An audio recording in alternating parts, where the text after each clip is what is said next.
Hi everyone, and welcome back to Be Like Christ. Today we're talking about Deuteronomy chapter 22 in 5 minutes. This PDF is available for your download for free on our website, and you can use it in your personal Bible study or at your church or wherever. Now I will have to say Deuteronomy chapter 22 is one that if you're listening with younger kids, maybe it's one that you want to review first and then teach it to them in whatever way you think is appropriate, because there are some more adult themes in what we're going to be discussing.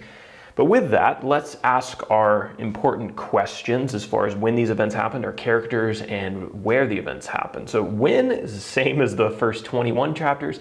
1450 BC, this is right after the Israelites finished their 40 years of wandering in the wilderness. Our main characters are those Israelites, also known as the Hebrews, and they are on the borders of Canaan now. They're about to get to go into Canaan and inherit this promised land. And Moses, who is their leader, is talking to them before they cross the Jordan River and begin the conquest of the Canaan land. So the Israelites, Moses, they're our main characters. You're familiar with them by now if you've been going through this information with us. Now, where specifically? I said that they were on the borders of Canaan, but where exactly? Deuteronomy chapter 1, verse 5 tells us that they were in Moab, which you'll see just to the east of the Dead Sea and near Mount Pisgah. The first part of chapter 22 is interesting, and when I was looking through my online Bible, the subheading there was just various laws. And I don't think I can improve on that title, so I called mine various laws and commands, because there's really just no way to put all of these into one category. So this is verses 1 through 12, and I'm just going to read through these because they really are kind of all over the place. So first off, if an Israelite found an animal or a garment that had been lost by another Israelite, he was not to ignore it or pass by. He was told that he was supposed to assist in returning that lost item to its owner. Okay? So we're also told in verse 4 and 5, I believe, men were not allowed to wear women's clothing, and women were not allowed to wear men's clothing. Anyone who dressed as the opposite gender was considered, quote, an abomination to the Lord. Verse 5. Well, that's more relevant nowadays than it has been in the past, certainly.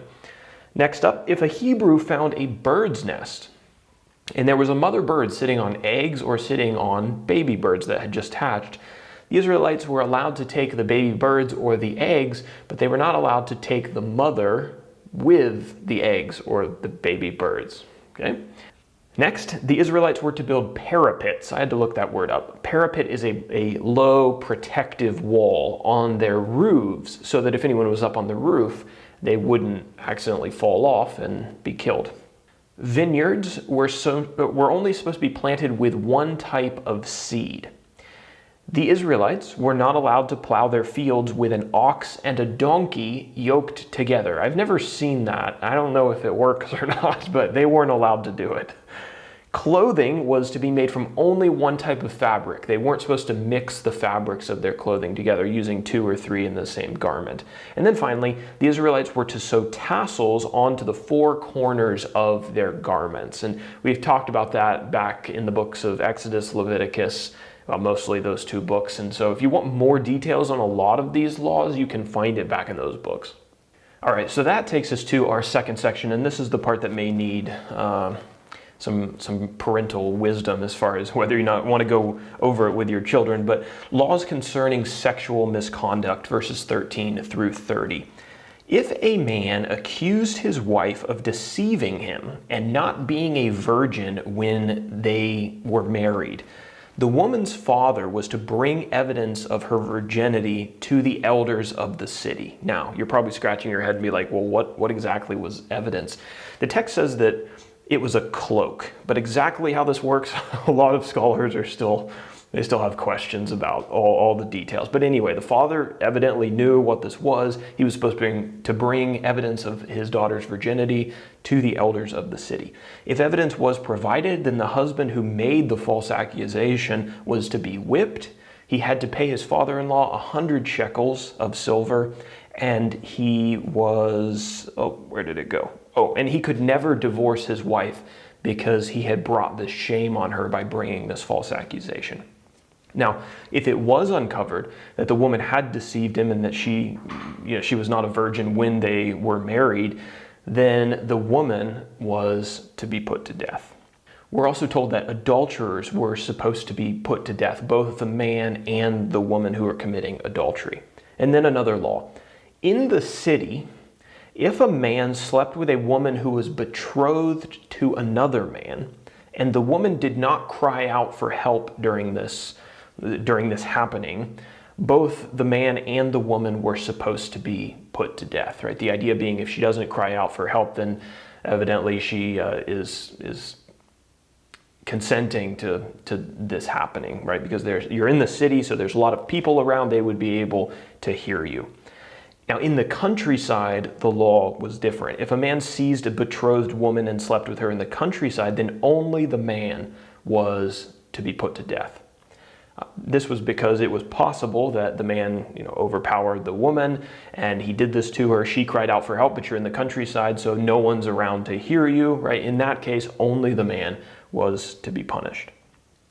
If a man seized an unbetrothed woman and slept with her, then he was required to pay her father 50 shekels of silver to marry the woman, and he was never allowed to divorce her because he had done this to her.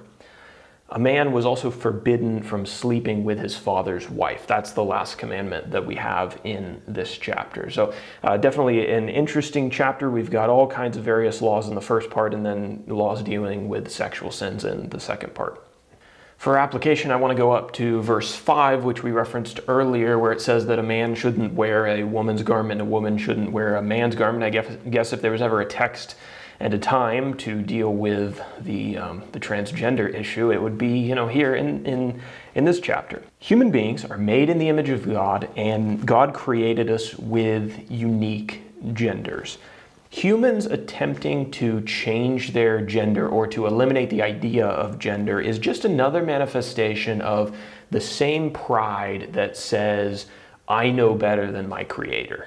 I know better than the one who created all human beings, right? And ultimately, that was the same sin, that was the same pride that Adam and Eve had when they decided that they were going to depart from God's instructions and listen to the serpent instead.